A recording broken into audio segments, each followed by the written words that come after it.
what we do here is go back. So, just getting a little work on today. We're turning the Jetta into a snow tank for the winter. I put on some actually really interesting winter rated windshield wipers. So they're supposed to stay soft and pliable through ice and snow and cold degrees. We're going to work on changing the oil, and we're also going to, what we did this morning, we went and changed, put on the second set of wheels. We got winter wheels with Blizzaks. These are fantastic. Pick them up off the forum from another user on the Vortex. Forums are amazing. On top of that, we're going to be changing the brakes.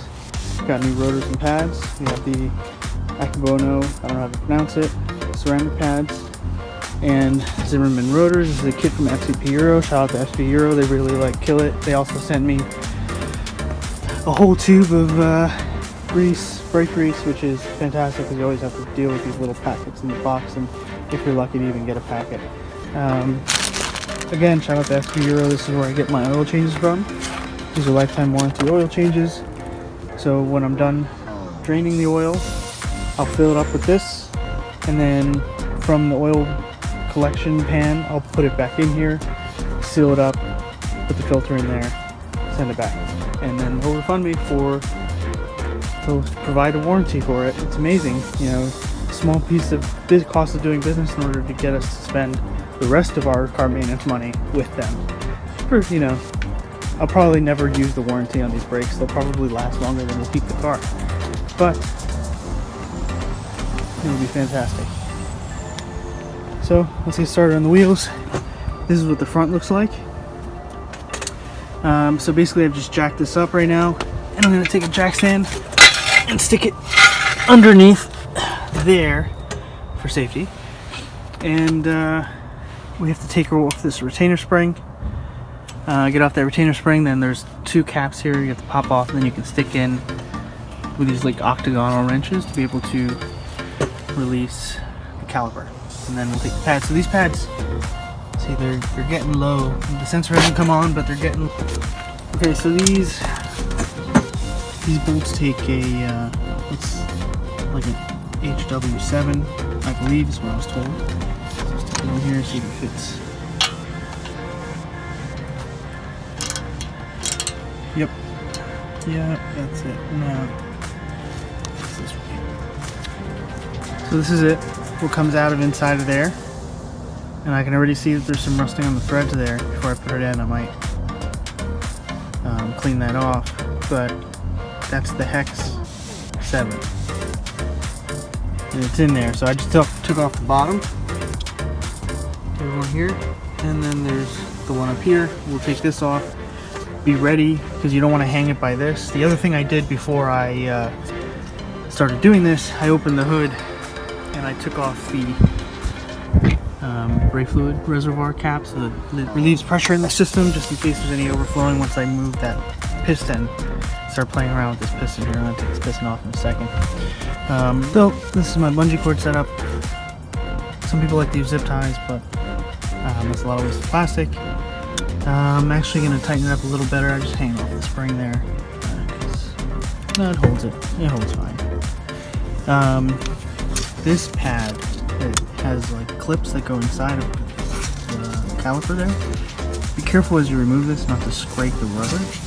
But if you just pull up on it, it should come out. Yeah, there it is. So these things, with that third one facing towards the inside of the caliper. We've got to get the caliper guide off, which is these two, I believe, 21mm bolts.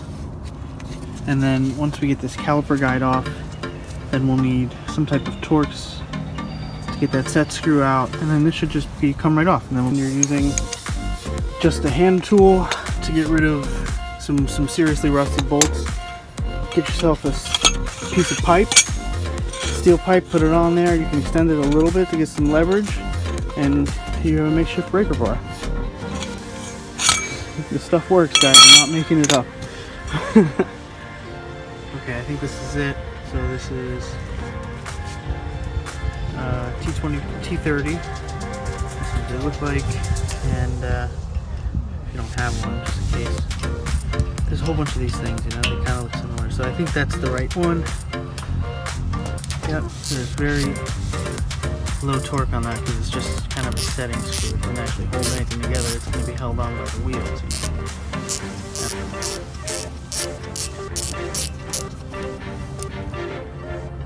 Big deal. Moment of truth.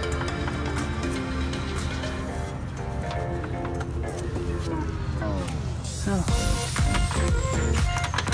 That's going to need some loving in order for it to come off. Let's get the hammer.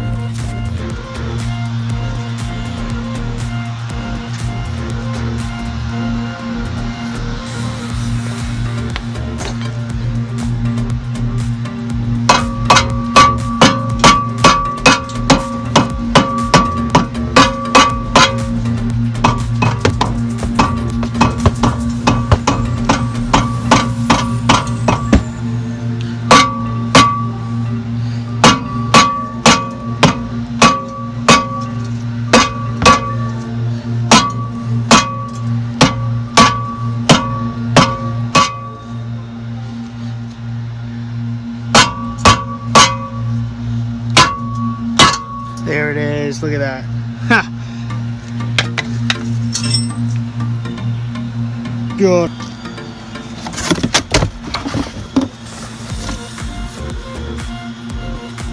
Huh. Nice.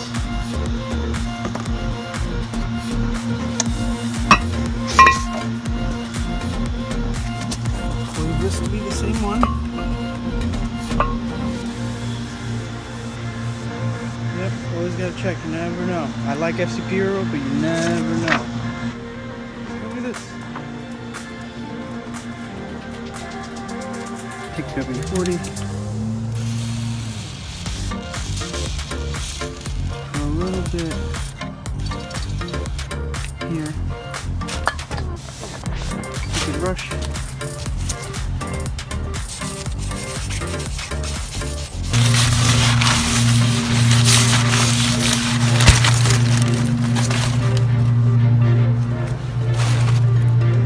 Black stuff fell off.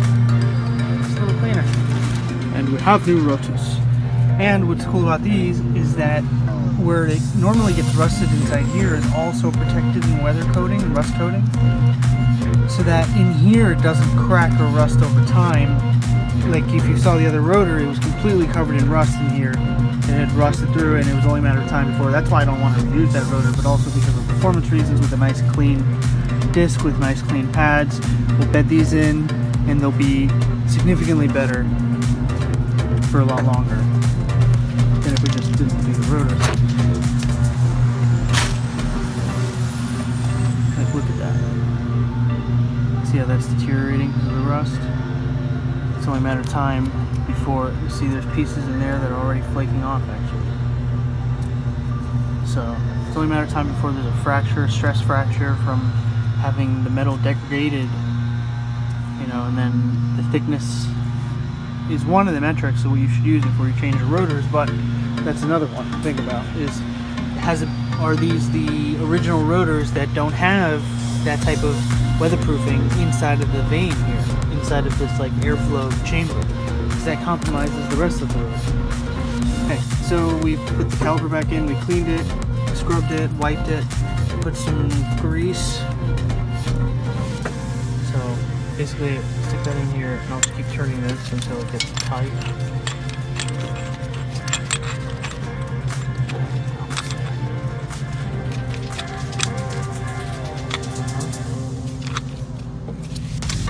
Once it's tight, I can turn the top there and it'll push that disc piston back in.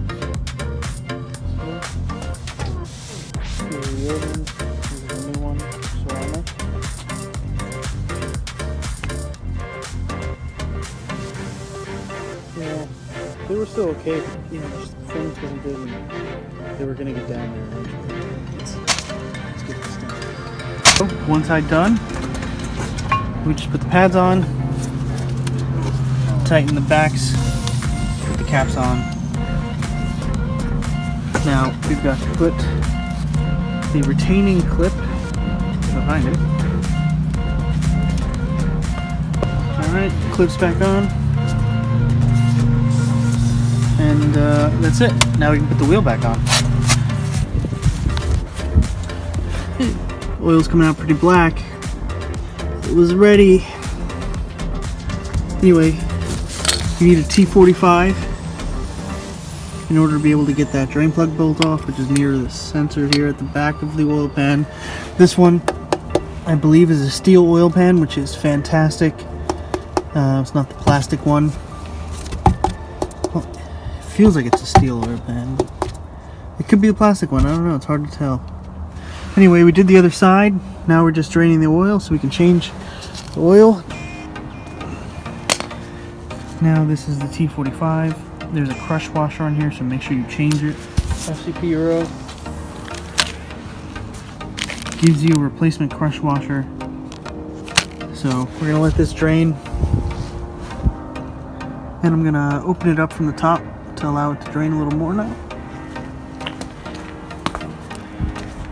So when I take the plug out, I normally just leave these things on, and then once the plug's off, then I can relieve some of the pressure in the system by taking off the oil cap, opening up that, and then we'll take this off in a minute. I'm actually going to take this cover off real quick so that I can easily get to this bolt here. It's kind of in the way. So from Pittsburgh Tools, I use this 1/4 inch socket. It's the perfect size for that.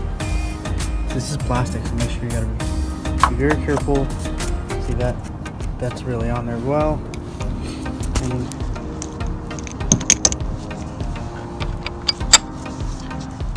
just gotta take that off nice and easy. When you put it back on, you just gotta remember it's plastic. So once it gets to the bottom, that's it. It's done. See, it's like there's a little bit of seepage here, but I changed the gasket on these, so it shouldn't be seepage. But yeah, maybe I'll. Because I just took out the filter, I replaced this gasket here. This is the old one. Now, look at how bad it's black. Obviously it's black, the oil, but it's just like a regular paper filter that I'm replacing here. So you gotta make sure to actually change these pretty frequently. This is only 5,000 miles. I changed this oil every 5,000 miles. It's a fully synthetic oil, so Volkswagen says 10, but I do 5. And this is why. I mean, it's like,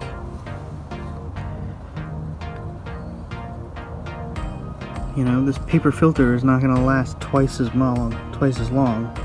It's already probably not doing that great. What? Alright, okay. Let's do it. Started working on this car when it had such low mileage. We got this car when it had about 30,000 miles.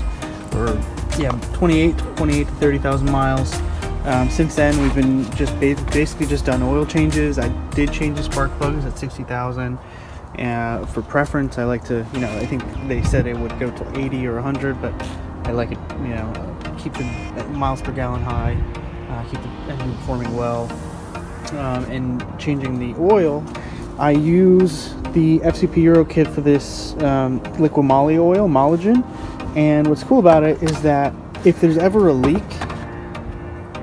I can use a black light and it'll show me exactly where the leak is, because this oil shows up under a black light, which is one of the cool things that was advertised with this green bottle of German-made oil.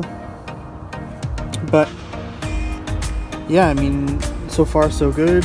We haven't had really any oil burning in between changes. There's about 66,000 miles on it right now. The spark plugs didn't look too bad, honestly, when I took them out and replaced them. So yeah, I just changed the air filter. It's been great. The only thing is that there is a recall for the AC compressor valve. I'm gonna have to deal with that before the summer comes back. But for now, yeah, let's keep going. You know, believe me, it is green inside. The oil is green. I'm gonna try to pour it one-handed into my funnel here. And it does have this little spout that comes out. Let's try not to make a mess. All right, that was cool. Green.